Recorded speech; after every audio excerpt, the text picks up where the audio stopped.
It was great to be here, and I want to start really by going back to the topic of Asian advantage. Well, when I came here in 1981, I think we could have, from India as a 19-year-old for my higher education, you could have easily said there was an Asian disadvantage.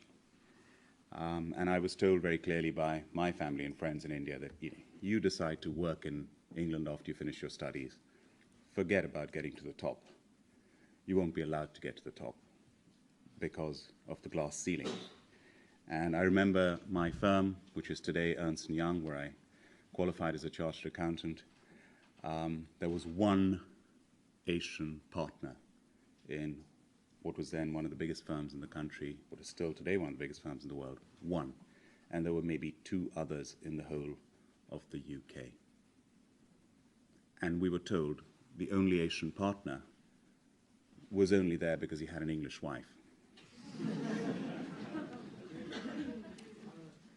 It didn't help that at that time Britain as a country, all my contemporaries in India were flying over here to the United States to pursue their education over here. There was a handful of us who came over here to the UK. And Britain really didn't have much respect as a country in the world economy. It was a sick man of Europe. And it was not a multicultural, meritocratic country with opportunity for all. And I've seen the transformation over the last 2 decades of this country becoming truly multicultural, truly cosmopolitan. I've seen what's happening over here. Look at the British Library, one of the bastions of this country, one of the traditions in this country right here, this establishment, reaching out to the Asian community over the last few years. And I've seen the Asian community in this country today that makes up less than 4% of the population of the country, contributing more than double that to the GDP of Britain. So we are punching above our weight. And immigration is a huge debate now, particularly with lots and lots of immigration. Unfortunately, a lot of it maybe not legal, and there's a big debate about it. But there is no question about it. On the whole, immigration has been absolutely brilliant for this country. I don't think we could go forward without the immigration that is taking place at the moment, and there's going to be a requirement for much more in the future. And I've seen that one of the great benefits of that is the diversity that it brings. But in Cobra, has it been an advantage to us that I am an Indian, born and brought up in India, that I'm an Asian? Has it mattered that I started my business with a childhood friend of mine from Hyderabad, where our families have known each other for 4 generations? Is that really an Asian thing? I was sitting next to Richard Branson's ex-business partner, Nick Powell. Nick and Richard Branson knew each other from the age of 4.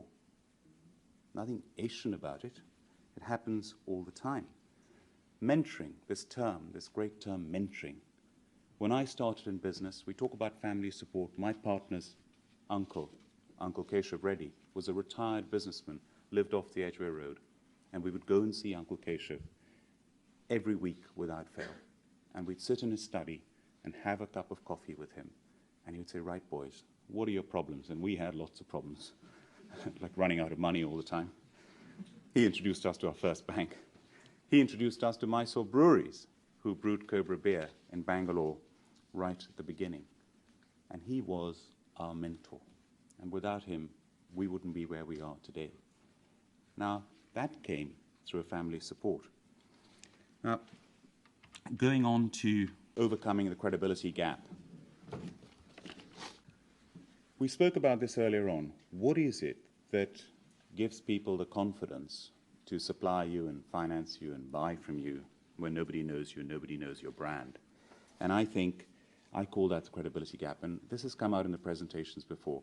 You, I believe, have to have that passion and that confidence and that faith and that belief in your idea and your brand. And that gives people the confidence to trust you to give you a chance.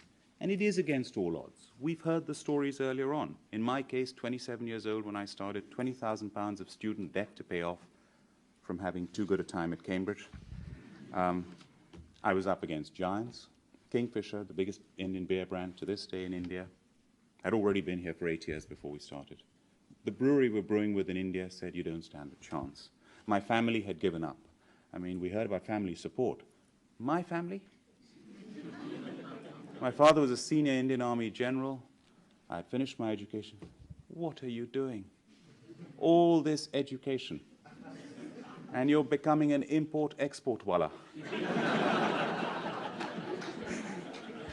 So, anyway, and of course, the giant beer brands, you know, they're not just giant.